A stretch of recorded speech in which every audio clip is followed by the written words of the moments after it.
고금리 스트롱 달러에서 다소나마 저금리 가능성과 약달러 가능성이니까 새로운 증시 환경이라는 거죠. 네. 성장주와 장기 소외주의 반등, 단기적인 주가 수익률에 영향을 줄 수밖에 없다. 경기 침체가 빨리 오거나 세게 온다는 걸 전제를 깔아서 선제성 보험 성격의 금리 인하를 단행을 하는 거라고 하면은 네. 그 순간순간 어느 단기적으로나마 전체적으로 섹터 관계없이 한 차례 조정이 있을 수밖에 없다. 3월에 한다고 봅시다. 인플레가 하락해서 그렇게 할까요? 아니면 경기 침체나 우려나 그게 돼서 하락할까요? 거기까지 주가가 너무 많이 오르면은 부담이 높아지기 때문에 빅테크 주식이라 하더라도 따져서 갈 것 같아요. 가장 잘 나가는 빅테크조차도 실적 대비 밸류가 높으면은 잘 안 갈 수 있어요. 단기에 경기 침체 우려가 있다 그러면 주식의 비중은 너무 지나치게 많이 하시는 건 좀 조심하셔야 된다. 자, 이제 또 한 분 한 분 스튜디오에 모셔서 이야기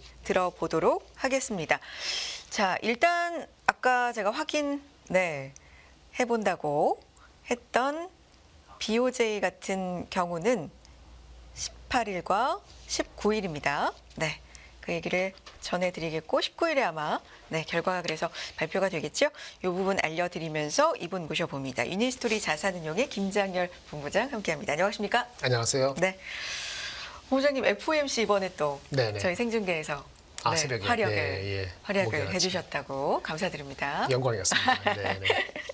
네, 그래서 일단 뭐 그때 FOMC는 생방으로 또 해설을 잘 해주셨고 그렇게 직접 또 목도하셨지만 시장의 금리 인하 기대감이 그 어느 때보다도 그렇죠. 높아졌었는데 이걸로 완전히 거의 쐐기를 박은 거죠. 그렇게 말씀드릴 수 있겠죠. 어떻게 보십니까? 그래서 일단 금리 인하 기대감이 네. 일단 그 시점은 정확히 안 하더라도 인하 기대감이 높아졌다는 거는 뭐죠? 그럼 달러가 약해진다는 거잖아요. 최근 흐름도 그렇고요. 그렇죠. 네. 그리고 미국도 올해보다는 성장률이 둔화된다는 걸 전제를 깔았기 때문에 핵심이 이겁니다. 아주 간단히 금리 인하 기대감이 살아있는 한 너무 기니까 내년은 몰라도 내년 상반기까지 보면은 약달러가 지속이 될 가능성이 있다라는 전제를 깔면 이머징 마켓, 한국을 포함해서 그쪽의 주식들에 관심을 갖는 게 당연하죠.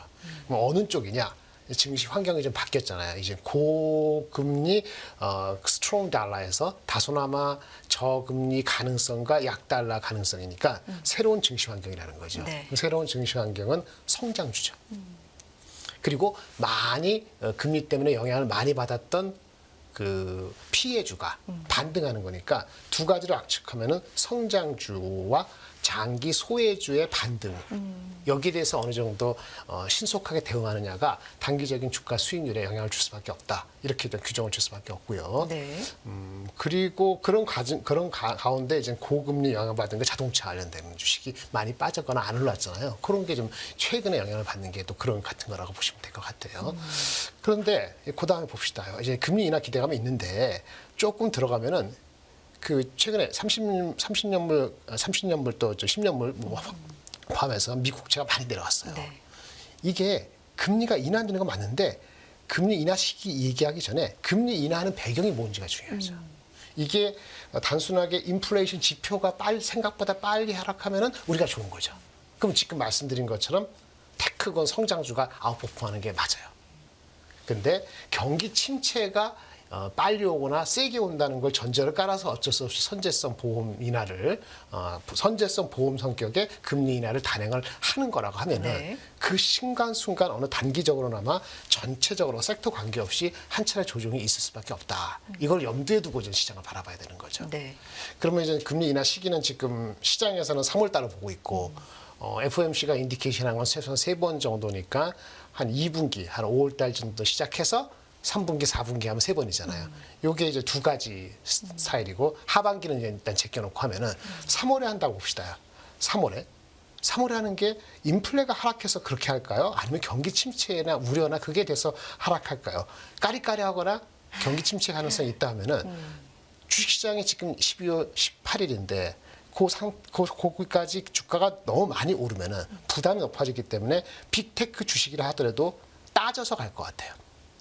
무차별적으로 가지 않고 단기적으로 주가가 금리 인하 시기를 염두에 두고 주가가 지금 약간 올라가는 상태잖아요. 근데 막상 금리 인하의 시기가 앞당겨지는데 그게 하락보다는 인플레 하락보다는 경기 침체의 배경이 높다고 하면은 섹터별로 크게 이슈가 아닌데 한번 빠질 텐데 가장 잘 나가는 빅테크조차도 실적 대비 밸류가 높으면은 잘 안 갈 수 있어요. 매우 선택적으로 돼야 되는 단기에는 시장의 그 접근하는 그 것이 굉장히 난이도가 높아진다라고 말씀을 드릴 수 있겠어요. 그래서 단기에 경기 침체 우려가 있다 그러면 주식의 비중은 너무 지나치게 많이 하시는 건 좀 조심하셔야 된다라고 말씀을 드릴 수 있겠고 우리가 얘기하는 3월이나 5월인데 경기 침체보다는 인플레 하락이 좀 더 확인될 수 있다라는 긍정적인 톤을 한다면 말할 거 없이 빅테크하고 아까 말씀드린 성장 중심으로 한 3, 4개월 정도 스트롱하게 간다라고 말씀을 드릴 수 있겠습니다. 근데 지금 분위기는 물론 금리 인하를 한다면 네네.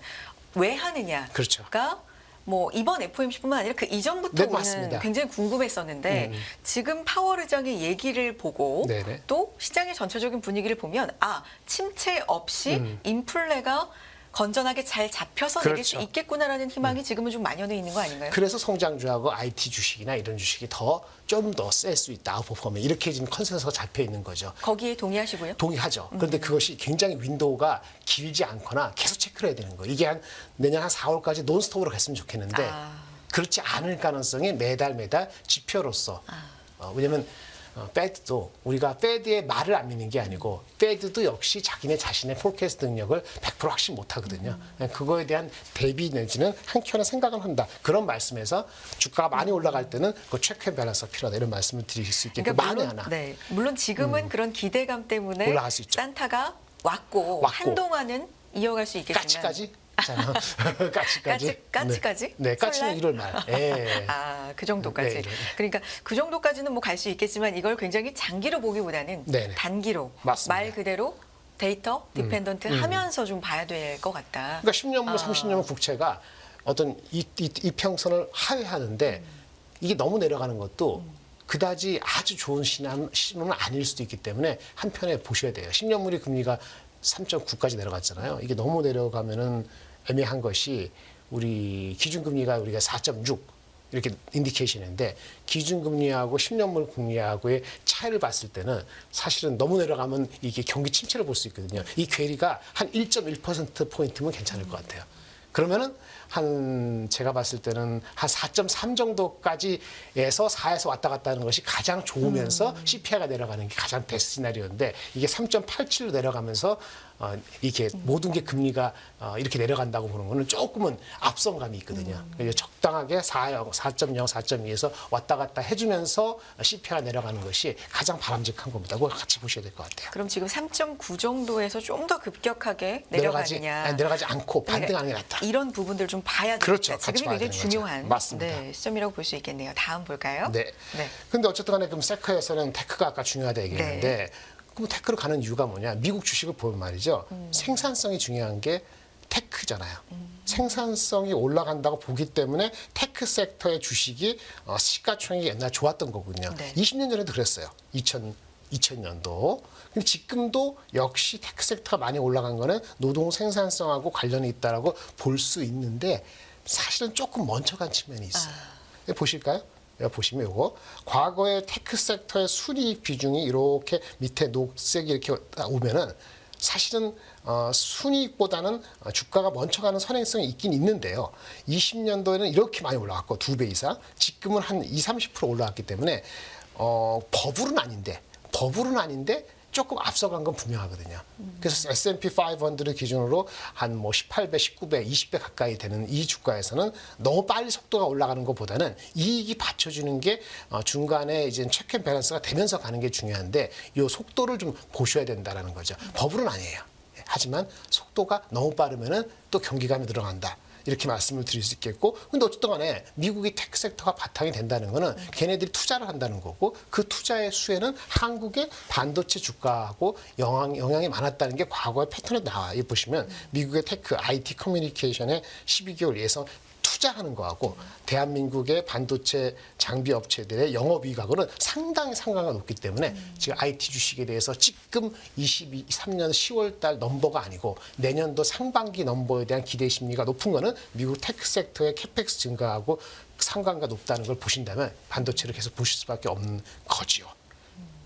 반도체 네. 같은 경우는 최근에 진짜 좀 올라온 감도 있고요. 있죠. 네. 그리고 2024년을 얘기할 때 반도체를 빼고는 또 얘기를 할 수가 없기 때문에 네, 맞습니다. 이런 부분에 대해서 긍정적인 어떤 영향을 이미 좀 선반영을 네. 받지 않았나. 그런데 이게 어느 정도 더 네. 지속될까? 그 정도로 강도가 센가? 네. 뭐 이거에 대해서는 또 물음표를 갖게 됩니다. 그게 오늘 말씀드린 가장 핵심 네. 이장입니다. 요것만 보시면 돼요. 아마 쇼트 하시면 요것만 가시면 될 것 그래요? 같은데 네.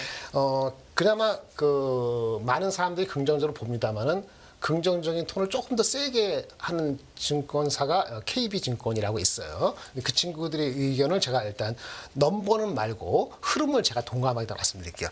반도체 시간이다. 그러니까 그 의견에 공감하신다. 네, 85% 공감합니다. 네. 근데 가로열고 얘기했죠, 제가. 네네. 속도와 폭의 이슈. 아. 요게 15%가 베리언스예요. 변화하는 거죠. 일단은 작년 올해 메모리 반도체 시장이 시장 자체가 역성장이었으니까 내년에 올라가는 게 맞겠죠. 65%는 중요하지 않고 2년 연속 역성장이니까 내년에 올라가면 당연한 거고요. 이게 50%일 수도 있고 60%일 수도 있어요. 한국에 중요한 건 D램이죠. 메모리 중에서. D램이 약 40% 성장을 한다고 보고 있는데 이 친구가 얘기한 건 25년을 얘기했어요. 무슨 얘기냐? 내년도의 속도가 아주 빠르지 않더라도 이 성장은 25년까지 계속 최고로 향해서 간다는 걸 방점을 둔 거거든요. 네. 그 방향은 내년도에 성장하고 내후년 내려가는 게 아니고 계속 성장한다는 거기 때문에 포인트.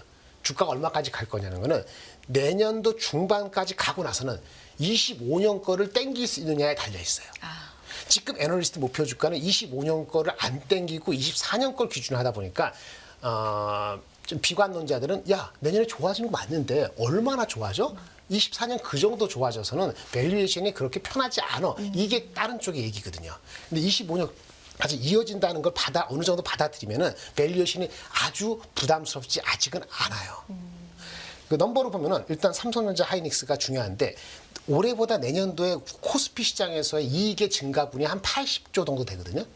이익의 증가분의 반 이상이 삼성 하이닉스 두 회사에서 나오는 거예요. 그럼 이익의 증가에 삼성전자 하이닉스가 없으면 코스피 증가도 없는 거죠.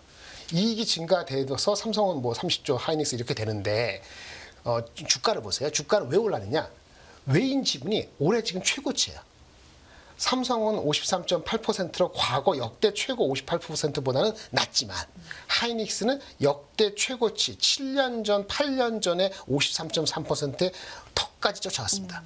이게 뭐냐? HBM 수요에 대한 거고 그것이 내년으로 끝이지 않고 25년까지 간다면은 같은 이익이라는 게 내년도에 삼성전자가 33조, 하이닉스가 8조란 이 정도 수치 가지고 밸류에이션이 아주 편하지 않다고 얘기하는데 왜? ROE가 내년 실적만 보면 ROE가 뭐 10몇 프로 이렇게 안 나오거든요. 그런 밸류에이션이 아주 편하지 않아서 목표 주가가 뭐 8만 원 낮게 보는 사람들, 하이닉스 15만 원. 요 정도면 뭐 얼마 없잖아요. 그런데 아까 말한 것처럼 왜 외인이 미리 땡겨서 지분을 샀을까? 과거하고 다른 구조적으로 이 HBM이나 흐름이 25년까지 간다고 보고 베팅하는 성격이 꽤 있다고 보고 그럼 24년과 25년 숫자를 어느 정도 다 반영을 하면은 아마도 밸류에이션이 여유가 있을 것이고 그것이 애널리스트들의 높은 목표치 한 9만 원대, 삼성전자 하이닉스는 한 17만 원대로 가는 발판이 될 것 같은데 사람들은 그걸 다 안 믿으니까 내년도 한 4월 달까지는 금리 인하할 때까지는 아마도 한 8만 원 중반 그다음에 한 15만 원 초반 정도까지 목표 주가로 갈 것 같은데 거기가 끝이 아니다. 그래서 속도와 폭의 이슈지만 내년도 전체 코스피 시장의 이익 증가율의 반을 차지하고 있기 때문에 이거를 시가총액에 안 가져갔다가는 기관 투자가는 힘든 상황이 되는 거죠. 이게 믿겨지지 않으면요. 밑에 있는 그 뭐 소부장제를 너무 많이 가서 거기 사는 것도 맥센스가 하지 않아요. 이거에 대한 이해가 있어야 된다. 이렇게 말씀드리겠습니다. 그런데 예를 들면 24년만이 아니라 25년 네. 실적이나 전망까지도 미리 땡겨야 되는 땡겼다. 어느 정도 당겼다. 안 땡겼다. 아직은. 삼성 하이닉스 안 땡겼다. 근데 그 시기가 어느 정도 되면은 네, 내년 4월, 이건- 5월 땡길 네. 수 있다. 내년 4월, 5월. 그럼 너무 미리 반영했다라는 게 또 그때에 대해서는 이야기가 나올 수가 있겠지만 아직은 아니다. 아니, 그러니까 25년기 반영이 안 됐어요. 지금은. 내년 거만 반영이 네, 됐어요. 네. 삼성에서 말씀드리는 건 다른 뒤에는 말씀드린 열광하는 온 디바이스가 뭐 CXL이고 여러 가지 중소 반도체 있잖아요. 그다음에 설계 전문회사 25년 걸 다 땡긴 거거든요. 걔네들은. 근데 삼성 하이닉스는 둔탁하다 보니까 25년 안 땡긴 거니까 25년을 땡겨서 삼성전자 하이닉스가 목표 주가의 상단 쪽으로 가는 거 됐을 때 소부장제 지금 주가가 정당화되고 걔네들도 같이 올라갈 수 있는 거예요. 지금 거꾸로 됐어요. 약간 많이 과열된 것이 소부장제의 최근에 특히 설계 무슨 이런 회사들이 많이 과열됐고 오늘 발표하는 이 순간에 사실은 좋은 얘기가 주말에 그 양도세 이렇게 네네, 해서 관련돼서. 매도세가 덜 나오거나 또 다시 할 수 있는데 그건 좋은 거긴 합니다만은 그런 수급적인 요인에 의해서 만약에 지나치게 소부장제가 멈춰가면은 사실 이거는 괴리가 많아진다. 이걸 한번 꼭 말씀을 드리고 싶었어요. 삼성하이닉스는 내년 숫자만 가지고 간 목표 주가라면은 한 10%도 안 남았다. 내후년 거를 땡긴다 그러면은 더 나왔고 내후년 거에 어느 정도를 땡겨져야지 다른 초소부장제도 지속적인 상승을 할 수 있는 바탕이 된다. 이거를 같이 연관시킬 필요가 있다. 이렇게 말씀을 드려야 되겠습니다. 그러면 소부장과 이 대형주들 사이에 괴리가 좀 더 벌어질 수 있고 단기적으로는 네네. 뭐 이런 부분은 염두에 둬야 되는 거죠. 되겠네요. 네. 네. 알겠습니다. 그래서 우리는 또 뭘 봐야 되는지까지 정리를 네, 해주고 네. 계십니다. 네. 일단 그래서 뭐 일단 이거 잠깐 볼게요. 그 이번 주에 일단 중요한 거 뭘 네. 보기 전에 한번 짚고 넘어가는 게 삼성전자 하이닉스하고 반도체 영향을 미치는 게 마이크론이 실적 발표되거든요. 걔네가 21일 새벽 목요일 새벽이죠. 맞나요? 예, 21일 새벽. 저번 지난주에 FOMC 새벽이었는데 이거 보고요. 이거 문제 없으면 내년도 1월 말까지는 대만 총통 선거 말고는 없어요. 큰 거 없어요. 근데 제가 근데 왜 뭔가 생각하지 못한 일이 생길지 않을까라는 생각을 혹시 하는 거는 나쁜 쪽으로 혹시 생각하는 거는 결국은 대한민국 총선을 앞두고 정책의 불확실성이 생기게 되면 이것도 이슈가 되는데 뭐 공매도건 뭐 양도세건 됐기 때문에 이것도 나쁜 게 없잖아요. 그 결국 남아있는 건 트럼프의 슈퍼 튜즈데이 대통령 예비선거.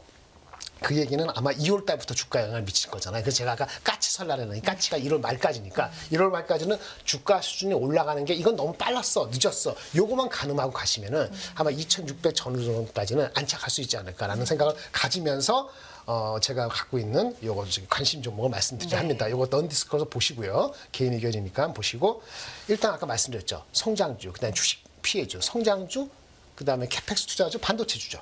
기본이. 그다음에 주가는 실적 대비 비례해야 되는데 안 간 주식 있죠. 우리는 뭐죠? 자동차 주식 있죠. 예. 그리고 개별 주식. 이렇게 믹스하면은 어떨까라고 싶어서 제가 아시는 거는 현대차, 기아차, 삼성하이닉스 중에서 최소한 한 개, 두 개. 그다음 자동차, 반도체 쪽에 약간 소부장제 해당되는 동진셈. 이거는 소재주죠. 네네. 일반 장비는 많이 갔기 때문에 속도 이렇게 하고 나머지 거 턴어라운드 이렇게 보시면 될 것 같고 만약에 플러스 알파를 내고 싶다면은 단기적으로 좀 사람들이 조금은 소외됐던 주식 중에서 삼성전기, 네이버 이런 것들도 괜찮아 보인다라는 얘기고 2차 전지도 금리 인하가 되면은 사실은 가겠죠. 여기는 악유가 있을 수 있습니다만은 양극재도 하지만 전기차가 지금 판매 재고가 쌓인다는 네네. 그 측면을 고려한다면은 다른 쪽에 양극재 말고도 근본적으로 좀 능력이 있는 회사들이 몇 가지 있는데 CIS라든지 아니면 그 수직 계열화된 포스코 홀딩스, 그다음에 전고체 같은 장기적인 성장성이 있는 거 이런 정도로 가져가면 어떨까라는 그런 관심 종목을 제가 넣었습니다. 보시고요. 그다음에 마지막으로 오늘 말씀드릴 수 있는 건데 앵커님 혹시 그 지난주에 뭐 많이 들은 것은 CXL이라는 얘기 들었고 온디바이스라는 얘기 들었고 한 2주 동안 이게 난리 나지 않았습니까? 그렇죠. 온디바이스는 뭐 근데 너무 굉장히 많이 좀 익숙한데 네. CXL은 살짝 좀 네. 생소하긴 지금, 했어요. 네, 말씀 한번 들어볼게요. 네. 온디바이스 AI. 네. 이 뭔지 설명할 필요 없죠. 그러니까 대형 어떤 클라우드에 연결 안 네, 하더라도 그렇죠. 그냥 기기 자체에서 네, AI 뭐 간단한 것들은 그렇죠. 이렇게 구현을 할 수 있는, 구동을 할 수 있는 거죠. 근데 왜 이 시점에서 온디바이스 AI를 이렇게 난리가 칠까요? 그러게요. 네, 그렇죠. 사실은요, 네. 9월 달부터 10월에, 그 다음에 최근에 삼성전자까지 휴대폰하고 PC 만드는 업체들이 내년도, 내후년도 성장을 하고 싶은데 지금 PC 휴대폰이 작년, 재작년, 올해까지 한 2년 연속 마이너스 성장이거든요. 내년에 성장을 한다는데 한다고 하는 예측이 3에서 5%예요. 너무 미미하잖아요. 그거 어떻게 될지 모르고. 그러면 사람들한테 PC하고 휴대폰에 뭔가 something different를 보여주기 위한 네. 마케팅 툴의 관점에서 온 디바이스를 예상보다 빨리 드라이브 하고 싶은 욕망이 기본 바탕이 돼 있어요. 시장에선 새로운 걸 원한다. 그렇죠. 그래서 그럼 거꾸로 무슨 얘기냐? 이 제품을 9월, 10월, 11월에 컨퍼런스 통해서 뭐 인텔이 뭐 미티오 레이크 뭐 CPU를 어떻게 내세운다 한 게 그때 9월 달에 예시가 한 게 지난주에 발매됐거든요. 주말에 발매됐어요. 인텔의 AI용 CPU를 미티오 레이크라는 거 이름이 바뀌었는데 최근에 네. 그게 나온 게 지난 주말에 나왔어요. 9월 달에 보여줬고 10월 달에는 퀄컴은 휴대폰에 대한 머리에 해당되는 칩을 설계하는 회사잖아요. 퀄컴의 스냅드래곤이라는 그것을 AI를 장착을 하면은 가벼운 AI, 저기까지 안 갔다 오는 AI를 장착하면 메모리가 좀 늘어난다는 거예요. 일반 메모리가 휴대폰에 6기가, 8기가인데 만약에 퀄컴이 하겠다는 그런 AI를 자기네 AP가 할 수 있게끔 한다면은 이게 메모리가 이론적으로는 6GB가 아니고 여기다가 한 4GB를 더 얹어야 될 필요도 있을 수 있다.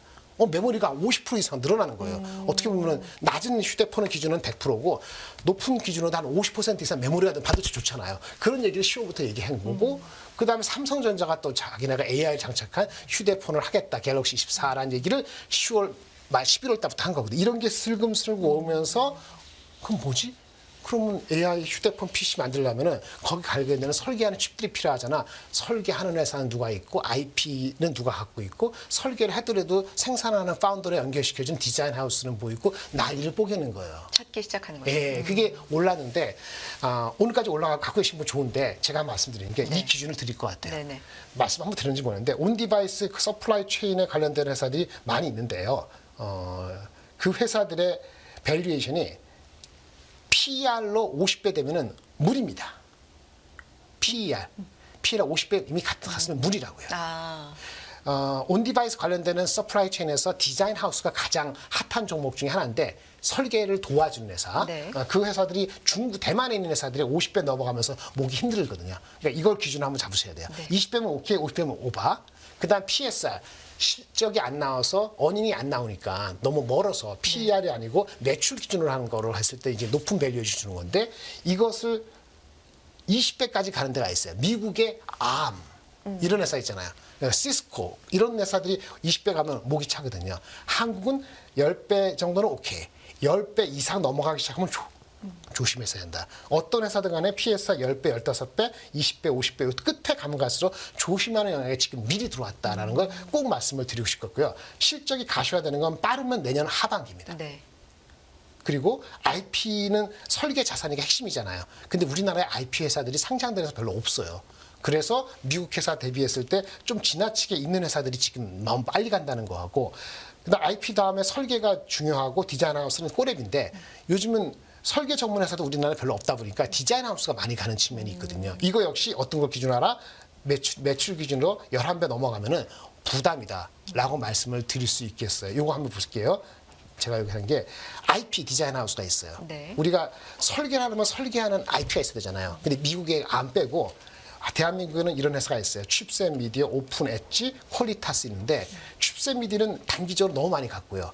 퀄리타스는 신규 상장이기 때문에 오보행 같은 거 체크를 하셔야 되기 때문에 사실은 굳이 얘기하면 이 가운데 있는 회사가 눈에 띄는데 이 가운데 있는 회사도 지금 PSR로 아까 몇 배냐면은 12배, 11배예요. 그러니까 지금 약간 애매한 이쯤에 올라왔다는 거고 설계를 하는 거 말고 디자인 하우스 있잖아요. 디자인 하우스인데 우리가 삼성이 하이닉스 TSMC보다 못한다는 얘기는 이 생태계를 아직 구축을 충분히 못했다는 건데 생태계 중에서 설계하는 회사 말고 설계를 도와주는 디자인 하우스가 필요한데 대만은 그런 회사들을 핵심을 갖고 있거든요. 네. 대만의 디자인 하우스 그룹이 VCA라고 8개 기업이 있는데 한국 업체가 하나 껴 있어요. 그 한국 회사가 에이즈랜드예요. 유일하게. 이 회사가 상장된 지 얼마 안 돼서 각광을 받았는데 문제는 이 회사도 단기적으로 많이 올랐어요. 하지만 굳이 얘기하면 중기적으로는 오픈 엣지, 에이즈랜드를 바라보시는 것이 더 말이 맞다는 거고 그다음에 삼성전자향 디자인 하우스 업체들이 몇 개 있고 그중에서 가온칩스 있는데 이 회사들보다는 앞에 네. 에이즈랜드, 오픈 엣지가 관심이 많은데 중요한 건 PSR 10배, 15배, PER 50배를 꼭 얘기를 하셔야 되겠고요. 마지막으로 하나 진짜 말씀드리면 바쁘시니까 HBM, CXL 얘기하는데 CXL 갖고 난리 났잖아요. 이게 삼성전자 등판하면서 더 네, 이것도 삼성전자의 마케팅의 개념이 많습니다. 이게 틀린 거 아니에요. 근데 CXL이 얘기하는 건 뭐냐면은 컴퓨터 익스프레스 링크라고 그러냐. 그러니까 반도체 디램이 있는데 이거를 좌지우지해야 되는 CPU, GPU 가령 이렇게 칩이 있는데 로직 칩이 이거를 활용을 제대로 하기 위해서 속도를 늘리기 위한 인터페이스 기술을 제대로 한 것이 컴퓨터 익스프레스 링크라는 건데 사실 이 기능의 기술적인 것이 HBM에 이미 다 녹아져 있어요. 엔비디아의 NV링크라고 저번에 한 말씀드린 그런 거거든요. 그리고 CXL의 지금 속도는 대역폭 1초에 뭐 몇 기가바이트, 몇백 기가바이트 속도로 보내야 되는 속도는 현재 나와 있는 삼성의 2.0 버전은 HBM의 그 제품 대비했을 때 20분의 1, 20분의 1 정도의 속도밖에 안 되기 때문에 시장을 대체하는 게 아니고 보완할 수 있는 가능성으로 보셔야 되고요. 얘네들이 얘기한 가장 최근에 나온 데이터가 28년도에 150억 불 시장이 CXL이 될 것이다. 라는 얘기인데 150억 불 시간이 5년 뒤입니다. 5년 뒤에 전체 디램 수준의 10%에 불과한 시장을 지금 너무 많이 때리는 일부 그 소부장들은 굉장히 과열이라는 걸 말씀을 드릴 수밖에 없습니다. 네. 이상입니다. 자, 반도체에 대해서 언제나 좀 자세하게 얘기를 해주셔서 도움 많이 받고 있고요. 여기까지 듣겠습니다. 유니스토리 자산운용 김장글 본부장 함께했습니다. 고맙습니다. 감사합니다.